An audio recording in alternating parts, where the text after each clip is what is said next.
Hello, hello, hello, ici Nanou Kolonga, bienvenue à ce podcast. Transforme ta peine en force, transforme ta douleur en force, en victoire, transforme-la également en message. Et aujourd'hui, j'ai un message pour vous les femmes difficiles, les femmes de caractère. Il fait beau. Nous sommes en 2024, juillet, c'est dimanche, il fait très beau, il y a le soleil. J'ai publié un épisode, le précédent, où je parlais des hommes sensibles à ne pas s'abstenir. Et ça n'a même pas fait une journée que je me suis réveillée le matin, le Seigneur me dit, va fouiller là-bas, il y a un message pour les femmes. Je dis, mais le message des hommes n'a même pas encore fini de traverser les ondes, d'aller de gauche à droite. Et toi, tu me demandes d'interrompre. Non, va publier ça. Alors, je suis allée récupérer un message que j'avais enregistré en 2022. Je vous dis toujours que j'ai dans mes fichiers au moins, si c'est 100 ou 200, je vous le dis, que j'ai déjà enregistré. Il y a une période de ma vie où Dieu m'a arrêté, il m'a mis comme en maison d'arrêt quelque part et il ne faisait que produire. C'est-à-dire, je me réveille le matin, je peux avoir 10 messages, j'enregistre. Et ça, c'est une habitude, un réflexe qui me vient de ma carrière de journaliste où nous avions l'habitude de produire déjà des émissions à l'avance pour des saisons et tout ça. Donc, nous avions l'habitude de le faire. Donc, pour moi, lorsqu'il y a un message, ce n'est pas nécessaire que je le publie tout de suite. J'attends. Et aujourd'hui, vous voyez, 2 ans après, le Seigneur me dit, va sortir ce message-là. Et ce message, je l'avais intitulé « Femmes difficiles ». Aujourd'hui, je l'intitule « Femmes difficiles et femmes de caractère » parce que j'ai entendu cela il n'y a pas longtemps, quelqu'un qui me disait « Ah, mais toi, tu es une femme de caractère, hein ». À l'époque, j'aurais pu me fâcher. Parce qu'aujourd'hui, quand on dit femme de caractère, il y a toujours des sous-entendus. Mais j'ai souri, j'ai dit, yeah, femme de caractère. Mais il y avait des femmes de caractère dans la Bible. Et aujourd'hui, j'ai un message pour toi, ma sœur, femme de caractère. Mais également parce que il y a une vidéo sur laquelle je suis tombée, sur TikTok. Une jeune femme chrétienne, peut-être qu'elle a la trentaine. Elle était en train de se plaindre. Franchement, elle parlait de sa douleur. Elle a dit que ça fait 11 ans qu'elle est dans l'abstinence. C'est pas la continence, parce que dans mon enregistrement de 2022, je n'arrivais pas à trouver le mot, mais là, je l'ai trouvé. Elle dit, elle est dans l'abstinence depuis 11 ans, mais elle en a marre. Après des bons services, des bons et loyaux services, ça m'a fait rire. Mais on dirait que ça ne sert à rien et tout.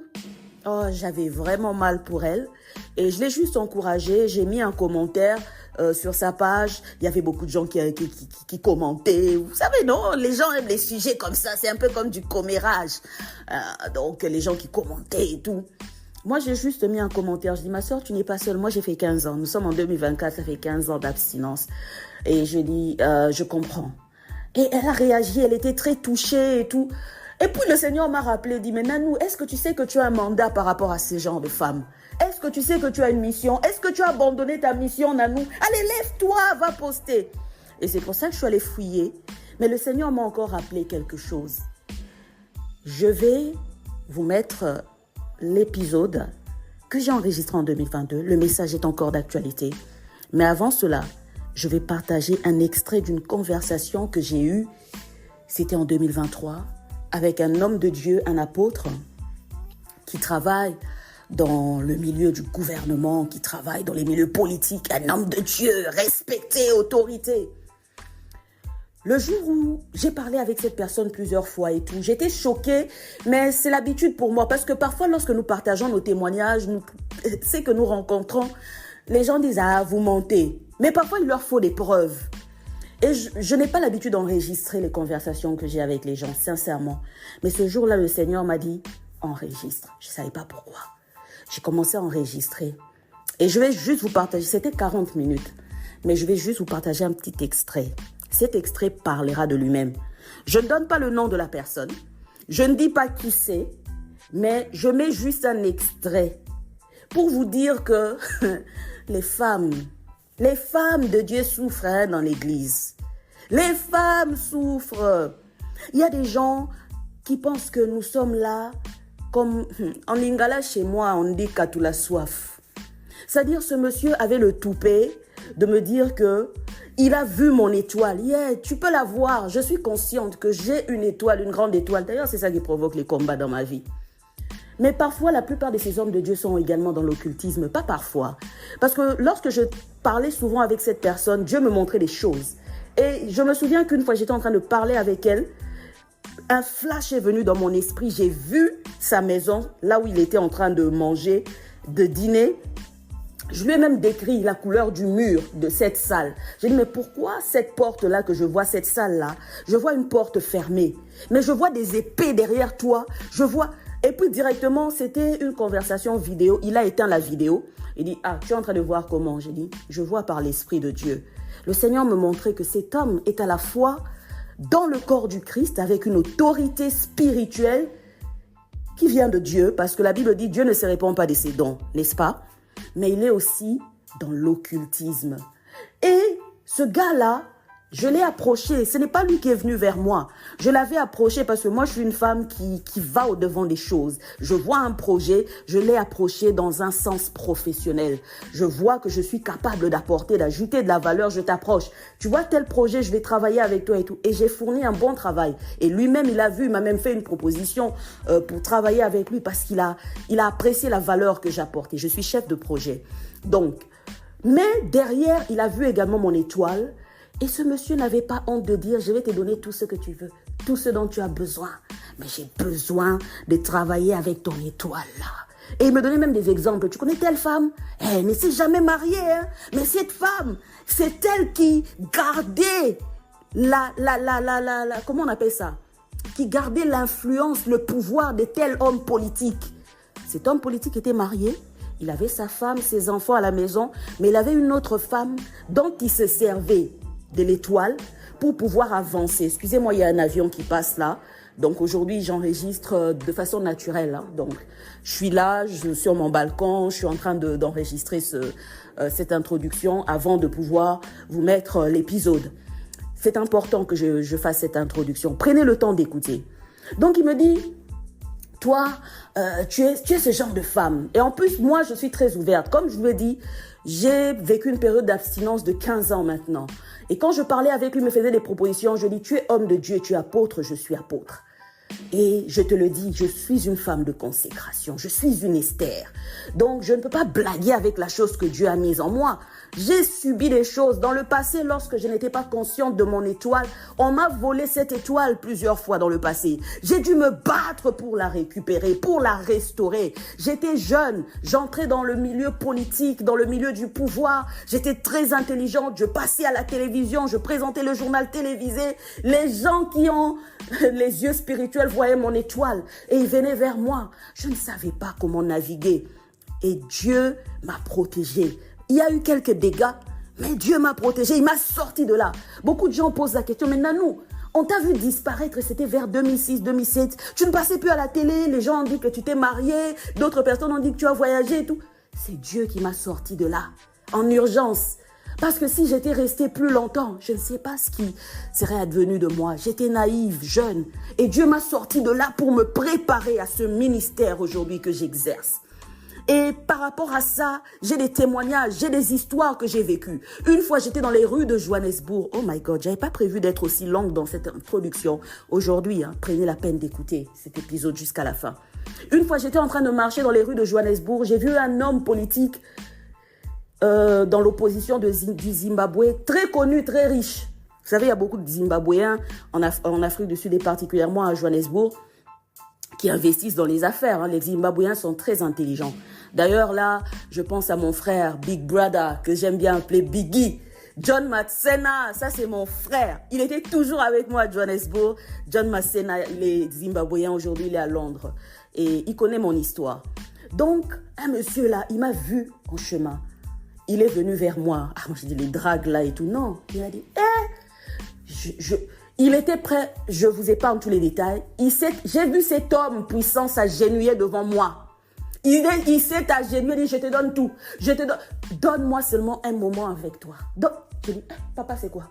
C'est quoi même? Il dit, est-ce que tu sais que tu as un signe sur toi? J'ai dit, quel signe? Tu vois la naïveté. Je ne savais pas. Je suis née, oh my God, je ne sais pas pourquoi Dieu me demande de libérer tout ça aujourd'hui.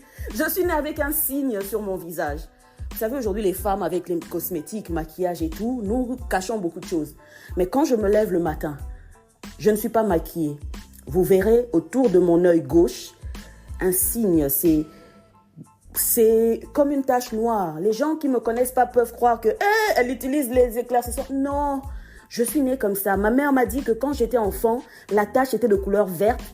C'était parce que j'étais très claire de peau. Hein. Mon père, du côté de mon père, il y a un peu de métissage, du côté arabe et tout ça. Ma grand-mère était métissée. Donc, je suis née, ma mère est noire, sombre de teint. Donc, parfois on lui disait, tu as volé cet enfant parce que j'étais un enfant métisse, avec des cheveux bouclés et tout. Alors, cette tache était là, elle était très visible. En grandissant, elle a noirci. Alors, très souvent, lorsque j'ai rencontré certaines personnes, elles me disaient, est-ce que tu connais la signification de ta tache? J'ai dit, je ne sais pas. Parfois, certains disaient, oh, c'est l'œil d'Horus, c'est signe des Illuminati. Vous savez, non, les Illuminati qui aiment bien cacher l'œil gauche comme ça, ils mettent la main sur les photos, les célébrités. Mais moi, j'ai ça naturellement, je n'ai pas besoin de mettre la main sur mon œil gauche parce que Dieu m'a marqué. Alors, j'attirais souvent les occultistes et jusqu'à ce jour, j'attire toujours les occultistes. Je ne savais pas ce que j'avais comme grâce, mais il fallait protéger cette grâce. Et cette consécration de 15 ans d'abstinence sexuelle, ça m'a protégée. Ça m'a protégée. Et aujourd'hui, il y a des femmes. Cette femme, quand j'ai lu son témoignage, 11 ans, elle s'abstine et tout. Et maintenant, elle était là en train de dire, je suis fatiguée. Je dis, ma soeur, tu ne sais pas ce que tu portes en toi. Laisse les gens t'insulter. Laisse les gens dire ce qu'ils veulent. Tu ne sais pas. Et justement, cet extrait que je vais mettre, c'est pour vous témoigner que toi, tu ne sais pas ce que tu portes en toi. Mais il y a des gens illuminés qui voient ce que tu portes en toi et ils n'ont pas de honte à te dire ouvertement, je veux que tu sois mon petit Ndoki. Je veux que tu portes ma casserole, ma calebasse. Parce que tu n'es pas, comme on dit, tu n'es pas maraboué. Tu n'es pas un féticheur ou féticheuse, je ne sais pas, au féminin. Mais ce que tu portes en toi là, c'est plus que même ce que les marabouts ont. La grâce que tu as en toi, qui te vient directement de Dieu, c'est plus que les occultistes, d'ailleurs, courent après ça. Ils courent après cette étoile-là, toi, femme célibataire-là, qui est là en train de te plaindre.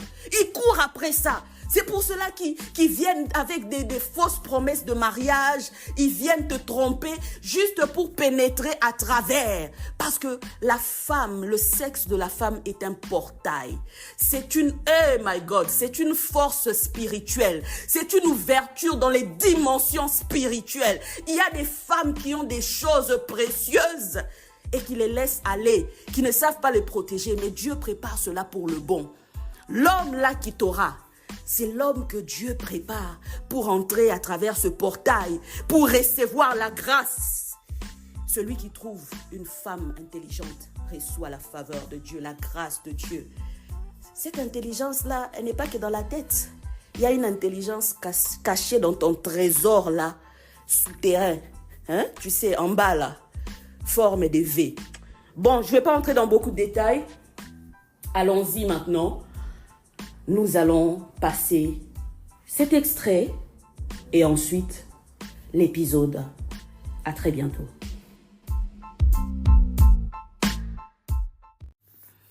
C'est en lingala, en français, donc il y a un mix là, pour ceux qui ne comprennent pas le lingala. Désolé, je ne pourrai pas interpréter.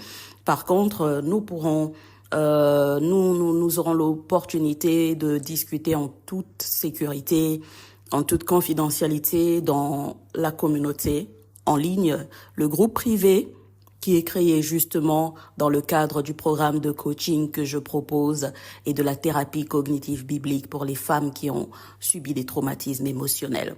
Donc, suis cet épisode jusqu'à la fin et tu auras le lien qui te conduit directement à ce programme de coaching. Merci. Naza pressé te mama, naza patient. Nayebi ke kola bongesi okolanga. Nayebi. Bato mosusu bakomata bakita yo kozala kawa. Une question. Est-ce que tu peux être honnête? Hein? Dis-moi. Tu es marié ou pas? Oui. Comme le roi, il était. Tu es marié ou pas? Oui. Tu es marié. D'accord. Ton épouse, elle est où? À Bruxelles. Ok. Est-ce qu'elle est au courant que moi c'est mon sous? Au moins, que nakomi na mwasi mosusu. Ah, Mibali. Oui, ma femme, hein, elle parle de Ekila. Tu connaissais maman Ekila? C'était la meilleure amie à ma mère, Tantine Adrienne, la meilleure amie à ma mère. Tantine Adrienne. Tantine Adrienne. Elle était même ma marraine. Tu sais que Tantine Adrienne, depuis qu'elle a rencontré le vieux Léon, je connais bien l'histoire. Elle a consacré sa vie à l'Obich. Elle était là pour lui. Et je sais aussi comment elle a fini. Dans les risque à une.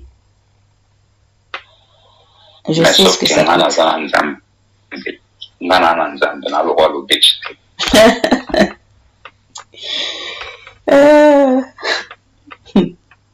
Le roi vieux. Non, mais bien, il dit, il y a des femmes qui consacrent leur vie pour un homme. Hein. Bien sûr. Moi, c'est Andako, quoi, tout ça. Ça, il dit, j'aime cet homme parce qu'il y a une alliance na bango. Mais leur pouvoir n'a bien. Je sais ce que ça coûte. Alors, quand tu es femme, je le sais. Tu le sais et tu me l'as dit. Voilà. Et c'est très bien. Tu vois les bateaux où Nzambe a tombolaka. Coûte que coûte. On a besoin de moi si mon groupe a simbelo bakisi na yo. Bien sûr. Ngana zuyanga nanu.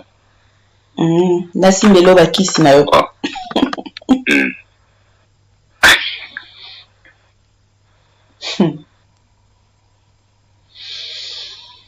Vanda Sungayo.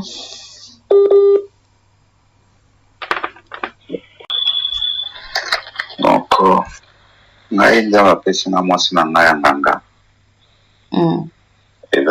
mais j'ai beaucoup de choses à apprendre. C'est-à-dire j'ai besoin qu'on ait le temps de partager beaucoup de choses. Mais un téléphone.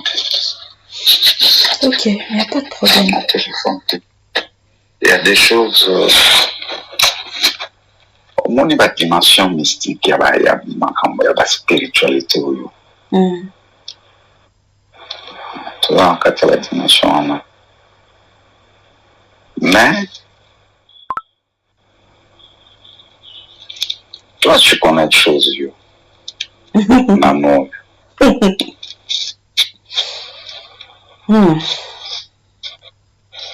Oui, mais Mambo Bonganga. Naebi.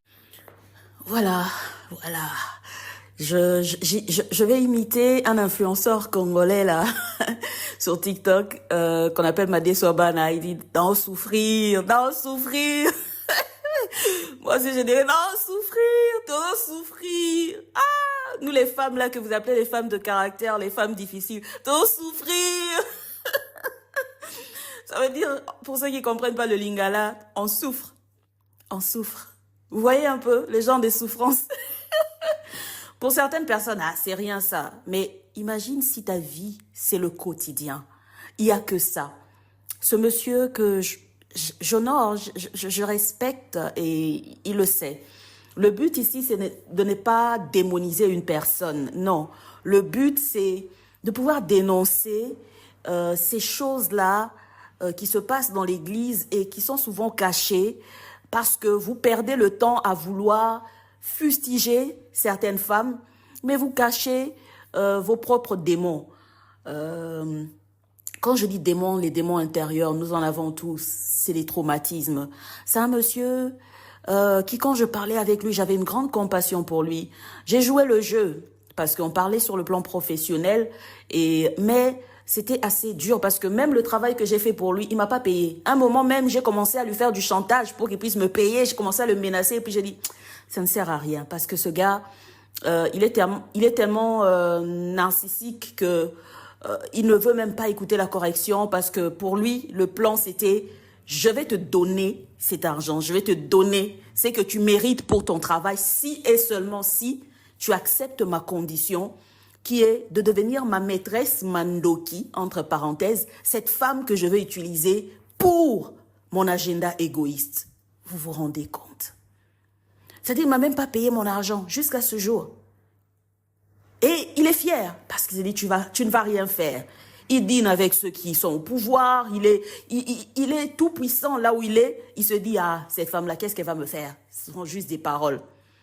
Et ça fait mal, parce que parfois quand je parlais avec lui, j'avais de la compassion. Je disais, Dieu me montrait des traumatismes qu'il a subis dans son enfance, beaucoup de choses. Comme vous savez, les personnes blessées blessent à leur tour.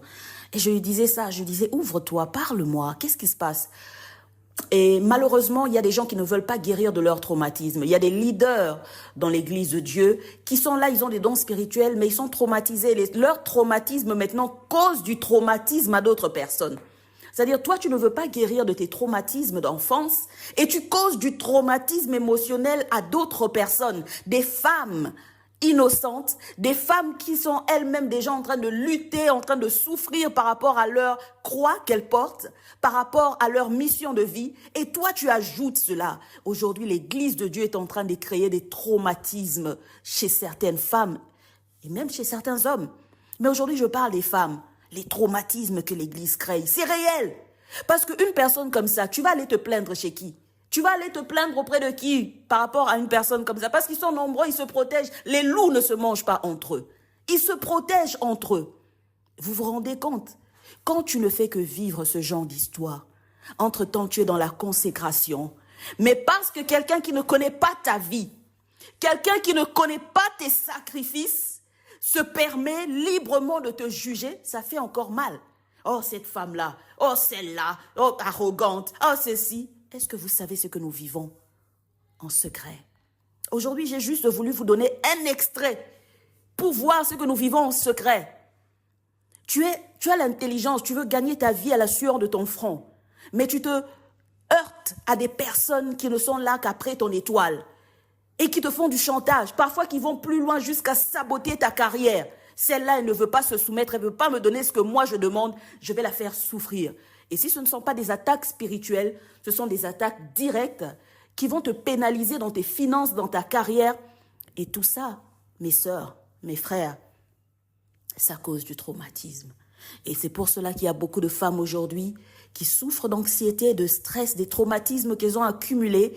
Et tu fais un burn-out, tu es en train de développer des maladies auto-immunes, des maladies qui n'existaient pas avant, mais ça vient comme ça à travers le traumatisme.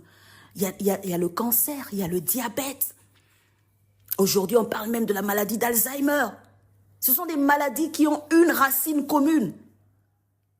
Alors, il faut faire très attention. Nous ne sommes pas là que pour prêcher Jésus-Christ est Seigneur, répentez-vous. Nous sommes là également pour prêcher tel que la parole de Dieu nous dit, je veux que tu prospères à tous égards comme prospère l'état de ton âme, c'est-à-dire corps, âme et esprit. Et alors pour cela, nous devons crever l'abcès, nous devons dire les choses qui dérangent, nous devons dévoiler certaines choses pour guérir. Transforme ta peine en force.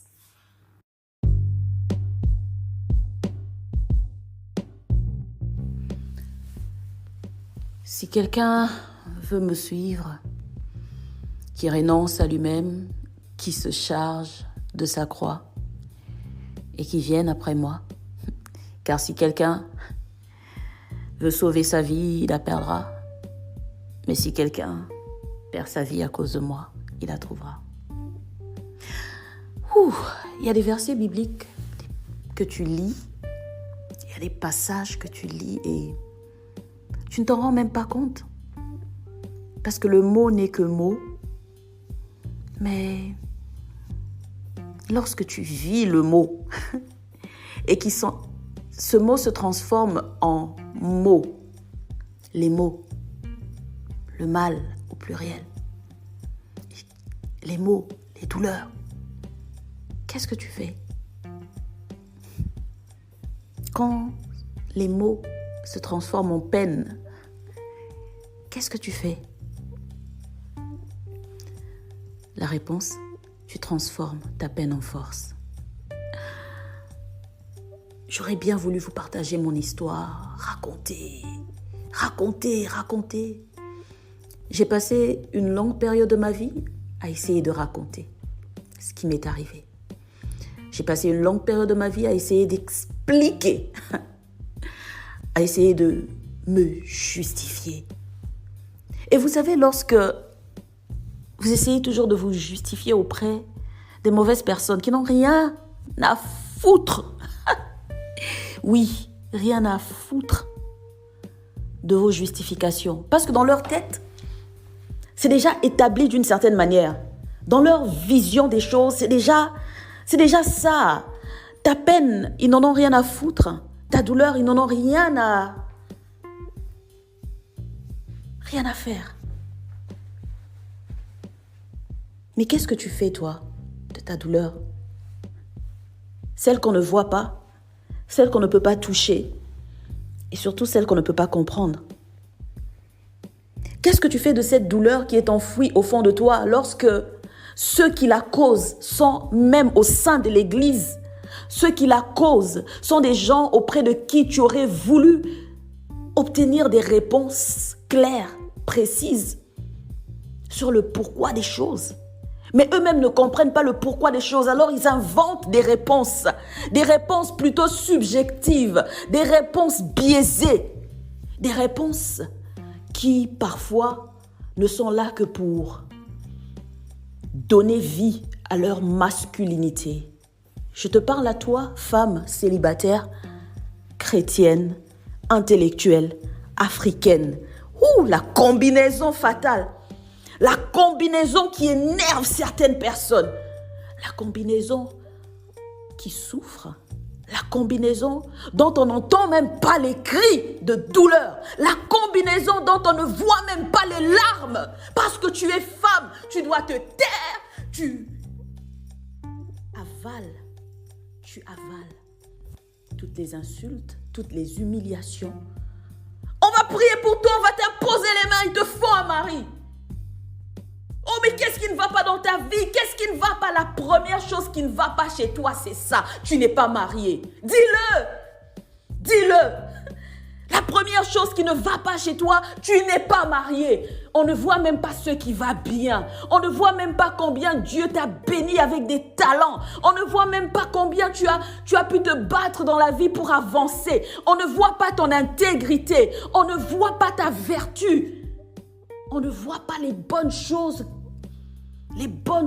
qui arrivent dans ta vie, les bonnes choses que tu fais, les bonnes actions.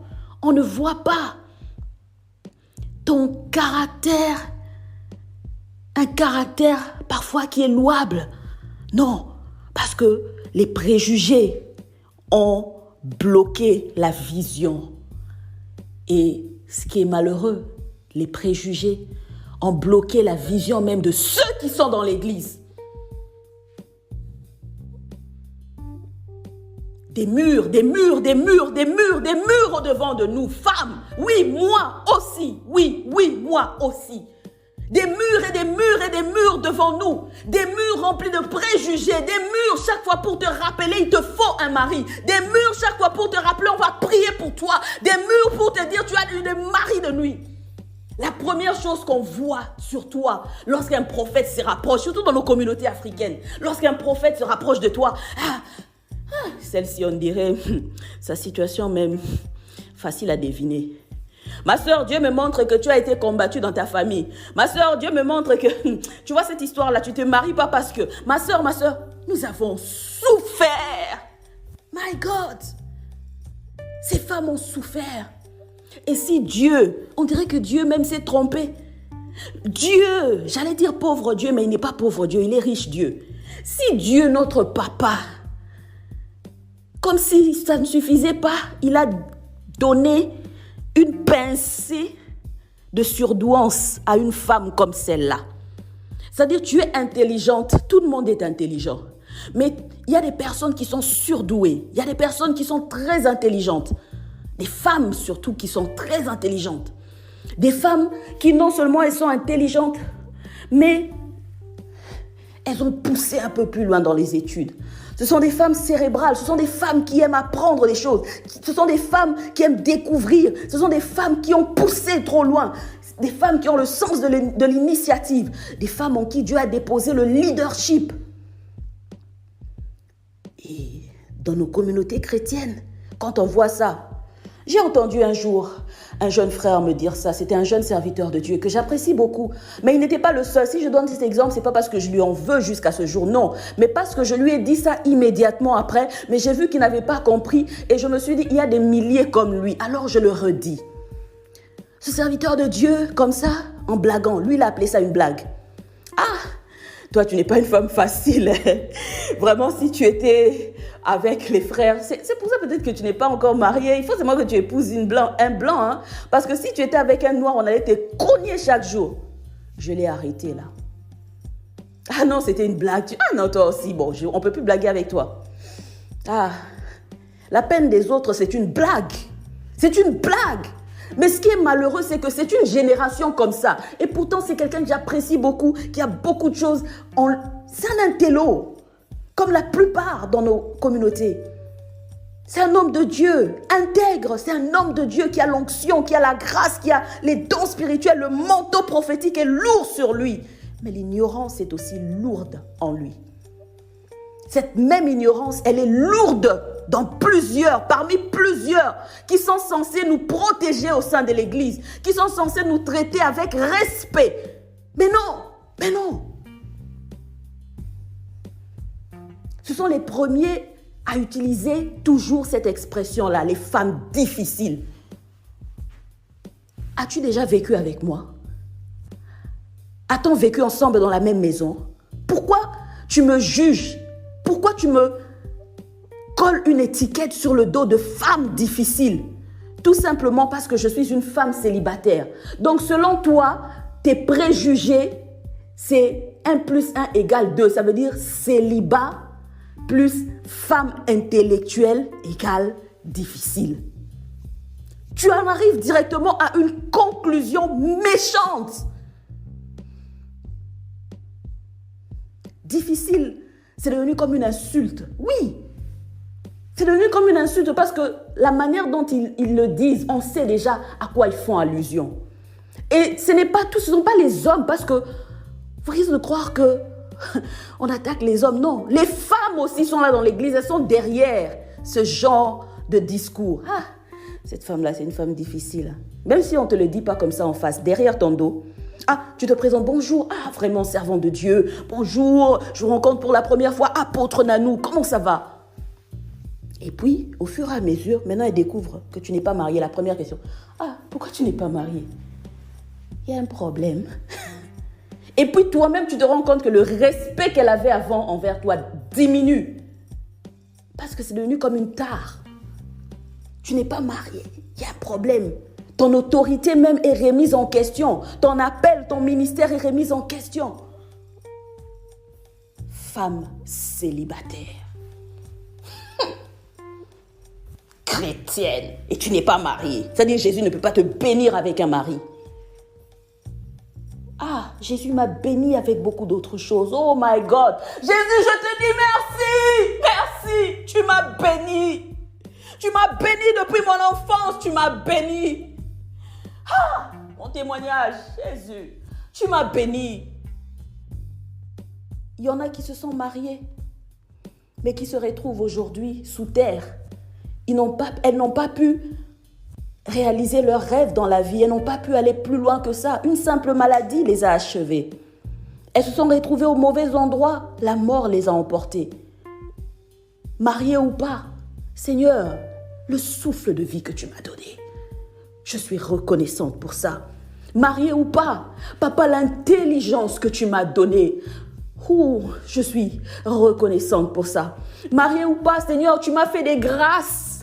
Lorsque je pensais que tout s'arrêtait, lorsque des hommes me faisaient du chantage émotionnel pour coucher avec moi, tout simplement parce que je n'ai pas un mari, donc tu es une femme facile, tu dois te donner à un homme. J'ai dit, Seigneur, préserve-moi, aide-moi, pour qu'on ne puisse pas nous traiter, toutes ces femmes célibataires, de prostituées. Le Seigneur est venu à mon secours. Il a ouvert des portes que je n'espérais même pas. Il a touché des personnes qui n'avaient aucun chantage à me faire. Et des personnes qui ne m'ont rien demandé en retour, qui ont juste béni ma vie. Pour 100 personnes qui m'ont insultée, humiliée en tant que femme célibataire, chrétienne, intellectuelle, africaine, Dieu a mobilisé 10 qui m'ont honorée, qui m'ont favorisée, qui m'ont respectée. Et je bénis Dieu pour toi. Toi qui m'écoutes et qui fais partie de ces 10, je bénis Dieu pour toi. Toi qui m'écoutes et qui respectes les femmes comme moi, les femmes célibataires, les femmes qui sont en train de construire leur petit chemin, qui sont en train d'accomplir leur mission de vie tout simplement. Même si elles ne sont pas mariées, même si elles n'ont pas d'enfants, parce que c'est encore pire. Tu n'es pas marié, on peut un peu te pardonner, on peut comprendre, on va seulement t'imposer les mains. Mais en plus, tu n'as pas d'enfant. Tu as quel âge? 40? Ton cas est dangereux. 40 quoi? Tu n'es pas marié, tu n'as pas d'enfant. Alors, on commence à faire les calculs à ta place, l'horloge biologique et tout ça. Mais non, il faut faire vite, on commence à te mettre la pression. C'est pour ça que beaucoup aujourd'hui dans l'église, les sœurs qui se retrouvent dans ce genre de... Je dis, cette catégorie. Je recommence, la combinaison là.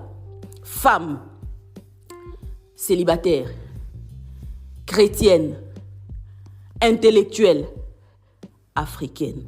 Quand je dis africaine, c'est-à-dire femme noire. Tu n'as pas d'enfant, on te fait les calculs, horloge biologique et machin truc. C'est difficile. Mais aujourd'hui, je viens pour vous encourager. Je ne viens pas ici pour qu'ensemble nous puissions jouer aux victimes, pleurer. Qu'est-ce que j'ai dit? Transforme ta douleur, transforme ta peine en force. C'est une douleur que les autres ne comprennent pas parce que pour eux, c'est une blague. Lorsque nous nous faisons humilier chaque jour, lorsque nous sommes méprisés, lorsque chaque fois on est en train de nous diminuer dans l'église, même par les leaders qui ont reçu le même ministère apostolique que nous, par les leaders qui devraient nous protéger, qui devraient nous encourager, mais qui sont biaisés.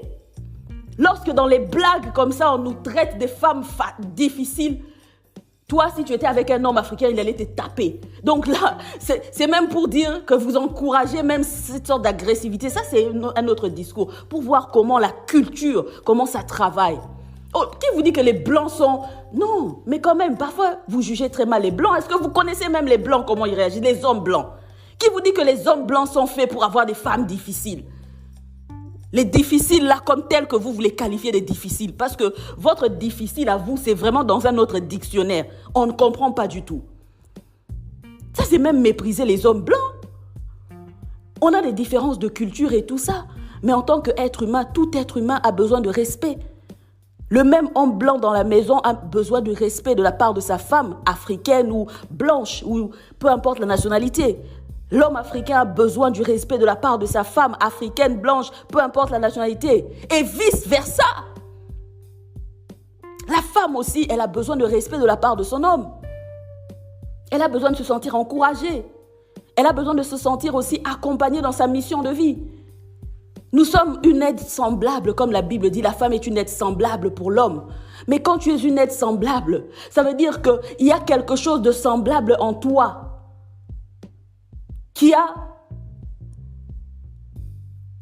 trouve sa place aussi dans le cœur de la personne que tu appelles partenaire. C'est-à-dire tu es semblable parce que si l'homme est intelligent, pourquoi est-ce que toi tu ne devrais pas être intelligente? Mais ce qui fait peur, c'est, tu vois la manière dont je m'exprime, c'est ça qui fait peur. On veut nous fermer les bouches. Ce n'était pas déjà assez de nous humilier chaque jour, mais on veut fermer nos bouches. Ne parlez pas, ne vous exprimez pas. Oh, c'est de l'arrogance, tu parles trop, le charisme que tu as là. Un homme ne peut pas supporter ça.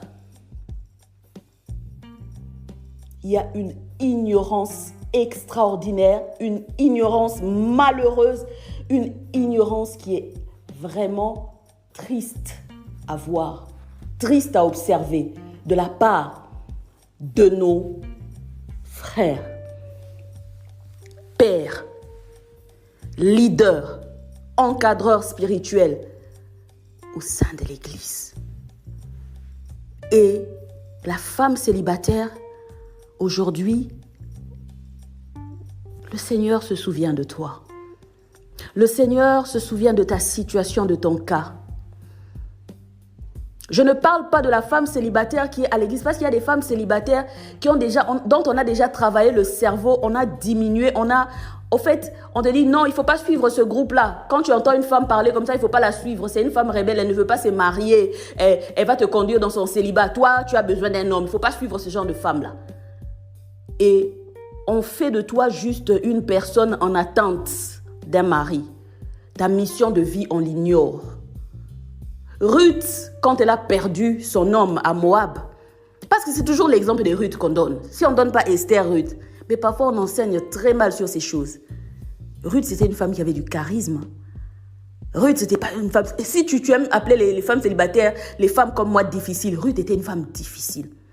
Tu ne verras pas parce que tes yeux sont aveuglés. Tu es aveuglé. Tu ne verras pas. Ruth avait du caractère. C'était une femme de caractère. J'ai trouvé le mot. Je le cherchais depuis longtemps dans ma tête. Les femmes de caractère. Quand tu es une femme de caractère, oh my God, on va te regarder comme si tu étais les diables. L'esprit de Jézabel, on te colle ça à la peau. Des prophéties viennent à l'esprit de Jézabel. Elle n'est pas soumise. Soumise à qui? Soumise à toi? Parce que tu es un homme, tu portes le pantalon. On doit être soumis à un homme parce qu'on est célibataire, femme célibataire. On doit montrer la soumission pour se positionner au mariage. C'est comme si c'est toi qui étais en train de faire les tests, les diagnostics, mariable ou pas. Ah non, c'est triste. Vous nous humiliez chaque jour. Frère, si vous ne le saviez pas, chers serviteurs de Dieu, si tu ne le savais pas, tu nous humilies chaque jour. Ton langage. Les sœurs qui sont dans les églises ne servent qu'aux prophéties de Dieu va te donner un mari. Dieu, votre culture, la tradition, vous ramenez ça dans l'église, corps du Christ, vous imposez ça aux autres. Et quand je discutais avec l'autre serviteur de Dieu, il me dit, ah oui, nous avons une différence de culture. Je dis oui, mais moi je suis de la même culture que toi aussi. Je viens du même pays que toi. Mais j'ai une certaine ouverture d'esprit qui m'a permis de voir les choses différemment.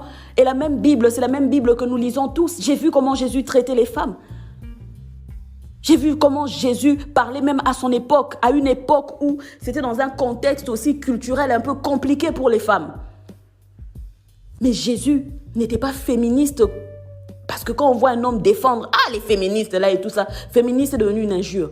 Mais Jésus a défendu les femmes qui étaient vulnérables. Il n'a pas jugé les femmes qui étaient célibataires, les femmes qui n'avaient pas de mari. Il ne les a pas jugées. Il a été tellement doux, tellement prévenant. Même dans son approche, tu vois la différence. Mais aujourd'hui, une femme célibataire, tu vas croiser un prophète qui s'approche de toi avec agressivité. On doit te marier par force, que tu le veuilles ou pas. La première chose, je suis habituée à cela, mais j'en parle aujourd'hui parce que c'est une mission, c'est un mandat, c'est un fardeau que Dieu m'a donné pour ces femmes-là. Ça ne veut pas dire que ces femmes-là veulent demeurer célibataires toute leur vie. Mais il y a parfois des circonstances dans la vie d'une personne, tu ne sais pas. Il y a un mandat, il y a une mission dans la vie d'une personne, tu ne connais pas. Tout n'est pas lié au mari de nuit. Tout n'est pas lié aux esprits des parents, des ancêtres et machin truc. Non. Le parcours d'une personne, il faut apprendre à connaître cela. Si tu ne veux pas, ou si la personne ne veut pas s'ouvrir, te parler, apprends à te taire. Ne juge pas ce que tu ne connais pas. Ne généralise pas. Il y a une généralisation aujourd'hui dans l'église. Ces femmes ont besoin d'être respectées. Je répète, ces femmes ont besoin d'être respectées. Oui, nous revendiquons le respect. Je revendique le respect. Parce que je n'entre pas dans la vie des autres pour faire du commérage. Je n'entre pas pour voler les maris des autres et autres. Non. Nous essayons de faire du mieux que nous pouvons avec le peu de moyens que Dieu nous donne. Pas de mari, mais Dieu te donne l'intelligence, tu travailles, tu fais travailler ta tête. Si tu sais faire travailler tes mains, tu fais travailler tes mains. Tu essaies de gagner ta vie proprement. Et ce n'est pas facile. Parce que sur le plan même humain, sur le plan biologique, sur le plan affectif, il y a un manque, évidemment, il y a un manque. Mais c'est pas facile à gérer. Mais quand tu vois une femme qui est chrétienne, qui ne s'adonne pas à une vie de libertinage sexuel, qui se garde, ne la jugez pas, au contraire, encouragez-la, c'est pas facile. Aujourd'hui, il y a des hommes de Dieu et même des femmes de Dieu mariées, servantes de Dieu, nous savons ces choses, des pasteurs et même des servantes de Dieu qui font des dégâts dans leur mariage, qui font des histoires, mais même chez les païens, on n'en trouve pas. Hein.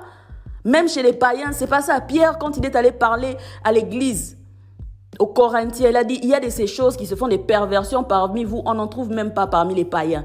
Et aujourd'hui, c'est le cas. Dans l'église, vous allez trouver des choses, des perversions qu'il y a dans l'église. Les païens même, tu dis non, les païens sont doux. Parce que non, ce chrétien, c'est comme si, ça lui avait manqué cette histoire. Parce que la manière dont il va se jeter sur ça, on dirait quelqu'un qui est resté 100 ans sans... Mais il y a des femmes qui restent des années et des années sans savoir des relations sexuelles, quoi. C'est pas facile, oh. Parfois, quand je donne mon témoignage, je le dis souvent. Il y a Nanou, arrête aussi de dire ça. C'est pas bien, tu veux dire quoi? Pardon. C'est ma croix que j'ai portée, j'ai le droit d'en parler. J'ai eu affaire dans ma vie, je crois, lorsque j'ai reçu Jésus, j'ai arrêté une vie de désordre. C'était en 2009, lorsque j'ai reçu l'appel plutôt. Pas en 2009, en 2019, je crois. Yo, what am I saying? 2009. Waouh, le temps avance vite. C'était en 2009, lorsque j'ai reçu l'appel de servir Dieu. Et j'ai commencé à retourner vers le Seigneur. J'ai arrêté la vie de libertinage. Comme j'avais dit, je n'étais pas une sainte. J'avais mes trucs, j'avais mes pétages de plomb. Je faisais mes trucs, j'avais mes fantasmes et tout. Et puis j'ai arrêté. Mais j'étais quand même une bonne fille. Hein. J'étais une bonne personne quand même. Yes. De 2009 jusqu'aujourd'hui, on est en 2022. Cet enregistrement, il est réalisé en 2022. Je suis restée pendant tout ce temps dans la... Comment on appelle ça? La continence? Célibat, chasteté, je ne sais pas le mot. Mais le vrai célibat, pas le faux. Le vrai. C'est-à-dire même bisous là comme ça. Même... Parfois, ça ne veut pas dire qu'il n'y a pas eu de tentations, il n'y a pas eu de... Vous savez, non? Des trucs là toi-même. Il faut se dire les choses. Parfois, là, parce que le corps fonctionne normalement. Parfois, toi-même, tu testes un peu pour savoir, est-ce que mon corps fonctionne normalement? Pardon, Seigneur, j'espère que là-bas, c'est pas... Hey, God. Mais c'est dur. Croyez-moi, c'est dur. J'étais en train de suivre un éminent psychologue, psychiatre qui parle des choses réelles qui se passent dans le corps humain. Et il expliquait que l'être humain a besoin du toucher. Il a besoin de l'affection. C'est naturel. Et quand tu as manqué cela pendant longtemps, ça développe en toi des maladies, ça développe des histoires. C'est pour ça qu'on dit souvent, les femmes qui ne sont pas mariées, elles sont très nerveuses. C'est la vérité. Très irritables. C'est la vérité. Pourquoi? Parce qu'il y a des choses qui se passent. Il n'y a pas assez de sérotonine. Tu ne dégages pas assez de joie. Il y a des substances qui doivent être dégagées en nous. Des substances qui manquent. Le sexe, ça provoque quoi? La sérotonine ou des trucs comme ça dont il parlait. Donc, tu as besoin. Le toucher, ce n'est pas seulement le sexe. C'est la compagnie. Tu as besoin de quelqu'un. L'enfant, déjà, il expliquait, il dit, vous voyez le bébé, un enfant, quand il est jeune, les parents doivent le toucher souvent. Parce qu'il réagit à ce toucher. Un enfant qui n'a pas été touché en grandissant, il développe beaucoup de comportements, parfois qui sont dysfonctionnels. Et même les personnes âgées, il ne faut pas les laisser seules, les isoler, elles vont mourir. Il faut les toucher. Les gens ont besoin d'un petit toucher. Tu touches la main de quelqu'un. Cette chaleur humaine-là, ça fait du bien. Mais imagine maintenant, tu es célibataire, on ne te touche pas. Oh. Toi-même, tu te touches, ça t'énerve. Jésus, ça t'énerve encore. Mais à cause de la croix de Jésus, félicitez-nous quand même. Non, félicitez-nous, nous aimons Jésus. Nous n'allons pas en train de nous de faire des trucs. Ça ne veut pas dire que nous sommes des saintes. Non, il y en a qui tombent mais qui se relèvent. Au lieu d'aller faire n'importe quoi, tu dis, ce corps est le temple du Saint-Esprit. Tant que la Bible dit, parce qu'on ne comprend pas, vous vous contradisez dans vos doctrines. La même Bible que vous prêchez là, elle dit pas des relations sexuelles avant le mariage. Mais aujourd'hui, c'est devenu, c'est comme si cette partie-là de la Bible, on cache ça quelque part. Les gens commencent même à encourager les relations sexuelles avant le mariage. Chrétiens, ils te prêchent autre chose, mais derrière là, mais non, tu peux pas aller dans les mariages comme ça avec quelqu'un. Il faut tester, il faut savoir si ça fonctionne là-bas, si ça marche. Mais finalement, il faut le dire ouvertement si nous devons enlever cette partie de la Bible ou pas. Comme ça, nous autres là, comme ça, nous allons aussi, nous avons trop souffert, nous allons aussi en profiter un peu, nous relaxer j'allais dire quelque chose, my God, ma bouche là. Il faut nous dire qu'on enlève cette partie-là. C'est pas seulement pour les autres, non. Parce qu'il y a beaucoup d'hypocrisie. Mais avec votre hypocrisie, vous osez nous juger? Non, franchement. Nous ne respectons même pas ça. Aujourd'hui, les gens ont le sexe avec n'importe qui et ils reviennent. Dieu est bon, Dieu est bon, il est miséricordieux. Un pasteur qui doit prêcher demain matin, il est marié, mais il a le sexe dans son bureau, il dit c'est la grâce. Et il va prêcher. Une servante de Dieu, une sœur dans l'église qui couche avec le pasteur, secrétaire, ceci sont des scandales qui se passent dans l'église, nous le savons, nous sommes dans le corps du Christ, surtout dans les milieux là, nous en voyons de toutes les couleurs. Expérience en direct, ce n'est même pas bouche à oreille, en direct, nous voyons cela. Et même parmi eux, ils vont venir, vous voyez un homme de Dieu, que tu respectes cet homme de Dieu. Tu dis, non, ça c'est un papa dans le Seigneur, ça c'est un aîné, ça c'est un père. Tu respectes son épouse, sa femme. Mais quand ils voient que tu n'es pas marié, ils voient en plus que, tu es belle, tu es aussi went, l'onction est là. Il ne va même pas se gêner pour venir te proposer des choses indécentes.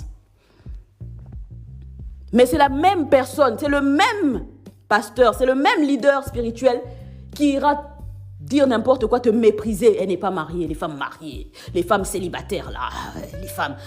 Mais on va te trouver un frère ici, viens dans mon église. Viens travailler avec moi dans mon église, je vais te trouver un frère parmi les frères qui sont là, je vais te trouver un mari. Non, mais c'est méprisant ce langage, c'est méprisant. Vous n'avez pas de respect pour les femmes célibataires, surtout si elles sont intellectuelles. Là, on dirait qu'il y a un complexe derrière là. Pourquoi est-ce qu'elle doit être intellectuelle? Mais pourquoi pas? Intellectuelle ne veut pas dire insoumise. Intellectuelle ne veut pas dire qu'elle ne respecte pas les gens autour d'elle. Ce n'est pas ta femme. Tu as ta femme à la maison, tu veux le respect. Trouve ça chez ta femme à la maison, tu veux la soumission. Trouve ça chez ta femme à la maison. Si ce verset-là est devenu pour vous le verset par excellence que vous présentez partout, la soumission, la soumission, la soumission. Oui, j'accepte. Nous devons être soumis les uns aux autres. J'accepte, la femme doit être soumise à son mari. À son mari. Ça ne veut pas dire que parce que tu es femme célibataire, tu dois être soumise à tous les hommes de l'église. Tu vas t'agenouiller. Papa, bonjour, tu veux donner la Bible. Papa, tu t'agenouilles. Mon frère, tu t'agenouilles. Femme célibataire ne veut pas dire femme esclave. Ça ne veut pas dire que tu es une moins que rien. Non, respectez-nous quand même. Tu vas voir un jeune garçon qui est là dans l'église, prophète, apôtre, pasteur. Parce que tu n'es pas marié, ne respecte même pas ton âge. Directement, il sent qu'il a l'autorité sur toi. Parce que c'est un homme. Non, ce sont des doctrines fausses qui viennent de nos traditions, de nos cultures. Et ça tue l'église de Dieu. Ces femmes-là que vous voyez, je vous le dis, si vous ne le saviez pas, je vous annonce cela en même temps que j'annonce cela à mes sœurs célibataires, à mes sœurs. Ça ne veut pas dire que vous allez rester célibataire. Dites Amen. Celles qui veulent se marier, vous allez vous marier. Dites Amen au nom de Jésus. Vous allez vous marier, vous allez trouver la bonne personne. Il y a une raison. Chacune de ces femmes-là, chacune de vous a une raison pour laquelle vous êtes encore célibataire. Tu as une raison. Tu n'as pas besoin de te justifier auprès de tout le monde. Il y a une raison particulière. Et Dieu la connaît mieux que personne. Et il sait que cette femme, elle n'est pas destinée à rester célibataire à vie. Son témoignage sera grand. Ma soeur, ton témoignage sera grand. Tu vas trouver la bonne personne qui va te respecter dans ton célibat et lorsque tu seras dans le mariage. Mais à ton tour, lorsque tu seras mariée, ma soeur, ne deviens pas comme les autres femmes dans l'église qui méprisent les autres femmes célibataires. Ne deviens pas comme elles. Parce qu'il y a un mépris même de la part des autres femmes mariées dans l'église qui traitent les femmes célibataires avec beaucoup de dédain. Comme si vous étiez des lépreuses dans l'église. Non, il faut arrêter avec cette vaste hypocrisie. Il faut que quelqu'un parle pour ces femmes-là. Il faut que quelqu'un ait le courage de passer devant et de parler à haute voix. Et j'ai dit, Seigneur, me voici, envoie-moi. Envoie-moi. Je n'ai pas honte. Ce n'est pas une condition médicale ou je ne sais pas moi. Non, je n'ai pas honte. Le célibat, ce n'est pas une malédiction. C'est un statut social. C'est une transition. Personne n'est né marié. Nous avons tous été célibataires dans le ventre de notre mère. Tu t'es marié, gloire à Dieu, tu as trouvé ton âme sœur, gloire à Dieu. Mais aussi dans les problèmes, c'est pas que les personnes mariées n'ont pas de problèmes. Il y a beaucoup de problèmes aussi dans les mariages. Les mariages ne tiennent plus. Les divorces en cascade, non. Alors ne jugez pas. Moi, je suis en train d'encourager aujourd'hui et en même temps d'annoncer que le temps est venu pour Dieu d'utiliser une armée de femmes messagères. Cette armée de femmes messagères que Dieu veut utiliser, il y a parmi elles des femmes célibataires, des femmes qui ont peur, qui ont tellement été humiliées qu'elles n'osent même plus sortir pour servir Dieu. Elles n'osent même plus parler parce qu'on leur dira « Chut, ferme ta bouche ». Des femmes mariées sont ici, toi aussi tu veux parler parmi les femmes mariées? Qu'est-ce que tu vas raconter? Quel conseil tu vas donner? Quel exemple tu vas donner? Tais-toi, tais-toi, on va prier pour toi, on va t'imposer les mains. Ne parle pas. Chut. Mais Dieu vous dit, sonnez la trompette. Sonnez la trompette. Je vous envoie en mission. Ton célibat ne me limite pas, ne me stoppe pas pour t'utiliser. Et je sonne cette trompette. Il y a des choses en toi qui bouillonnent. Il y a des choses en toi qui vont changer l'église de Dieu. Il y a des choses en toi qui vont changer ta communauté. Il y a des choses en toi qui vont changer la société. Transforme ta peine en force. Parce que tu es une femme messagère et tu fais partie de l'armée de Dieu pour des temps comme celui-ci. Je m'arrête ici pour cette fois-ci et je vous laisse réagir. Je veux vous écouter, je veux savoir ce que vous en pensez. Je veux savoir comment ça retentit dans vos cœurs ce message. Est-ce que la trompette a suffisamment sonné? Ma sœur, ne te cache plus.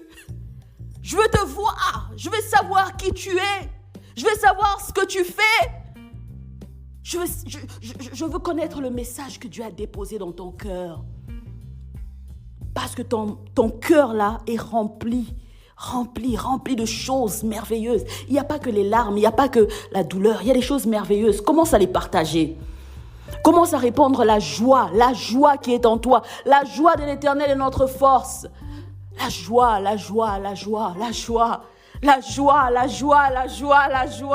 Ne te condamne pas. Jésus ne t'a pas condamné. La joie. Une armée de femmes en feu.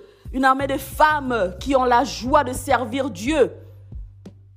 Des femmes qui accompagnaient Jésus-Christ. Vous pensez que Jésus était accompagné seulement par des femmes, par des hommes dans son groupe de disciples et autres? Il y avait des femmes puissantes, des femmes célibataires qui accompagnaient Jésus. Et ces femmes ont été honorées dans la Bible. Nous voyons leurs noms cités.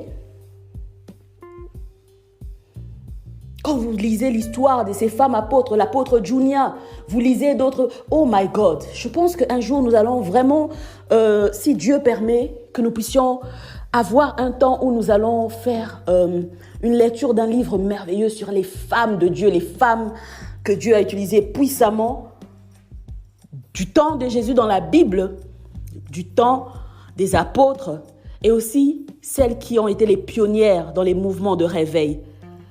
comprendre leur vie. Parce que souvent, nous parlons de leurs actions, nous parlons de beaucoup de choses, mais nous omettons leur douleur, la peine derrière. C'était pas facile non plus pour elles. C'était pas facile. Dans un monde sexiste, nous vivons dans un monde sexiste. Ces femmes-là, elles ont enduré beaucoup de choses. Mais comment Dieu les a utilisées aussi puissamment? Quelles ont été les conséquences dans leur vie? Certaines, jusqu'à la fin de leur vie, elles ont porté des fardeaux énormes. Elles avaient des douleurs. Elles étaient en train de servir Dieu, mais tout en agonisant intérieurement. Nous allons faire ça. Si Dieu nous permet, nous allons faire ça. Mais aujourd'hui, il s'agit de toi. Aujourd'hui, il s'agit de nous. Dans ce temps-ci, pour des temps comme celui-ci, lève-toi. Commence par te lever. Essuie tes larmes. Essuie tes larmes. Arrête de te cacher. D'accord? Identifie-toi. Identifiez-vous les unes les autres. Vous avez besoin de vous regrouper. Vous avez besoin d'être ensemble, d'écouter l'une et l'autre, l'histoire de l'autre. Parce que parfois, vous savez, quand tu as été tellement humilié, tu commences à te méfier même des personnes qui viennent pour t'aider. Quand tu as été tellement traumatisé par le comportement des serviteurs, voire des servantes de Dieu au sein de l'Église, tu commences à te méfier même des personnes que Dieu envoie pour t'encourager, pour te relever. Alors, fais tomber ta garde. Baisse un peu ta garde, comme on dit. Baisse ta garde. OK? Je ne suis pas là pour te faire du mal. Je ne suis pas là pour essayer de remuer le couteau dans la plaie. Je voudrais juste t'identifier. Je voudrais juste connaître ton histoire. Je voudrais juste savoir quel est le message que Dieu a placé en toi. Et le Saint-Esprit s'occupera du reste. Sois béni. Sois béni. Love you.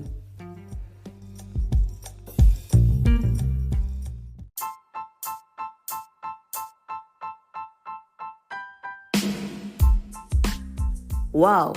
Même moi-même, j'ai réécouté ça et I am blessed. J'espère que tu as été béni, toi qui as suivi cet épisode de podcast aujourd'hui.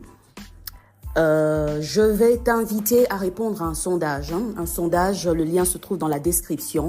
Il s'agit de la thérapie cognitive biblique. Et si tout ce que j'ai dit, tu te reconnais là-dedans et tu reconnais également que ça a causé en toi des traumatismes émotionnels, des blessures, il faut en guérir parce que c'est le cœur pur. Le cœur pur, c'est pas seulement celui qui ne fait pas du mal aux autres. Le cœur pur, c'est celui qui est lavé de ces blessures-là parce que les blessures sont des portes d'entrée de l'ennemi. Et tu as besoin d'avancer dans ta vie sans les blessures. Et je vais t'aider à guérir dans notre cocon de guérison. Et la TCB, c'est une méthode que Dieu m'a donnée, m'a confiée pour accompagner les femmes en tant que coach. Donc, si ça t'intéresse, réponds à notre sondage, ça me permettra d'entrer en contact avec toi et de pouvoir t'inviter à notre programme de coaching dans un endroit où tu seras en sécurité avec des personnes qui t'aiment et qui te comprennent, qui ne te jugent pas. I love you. À très bientôt.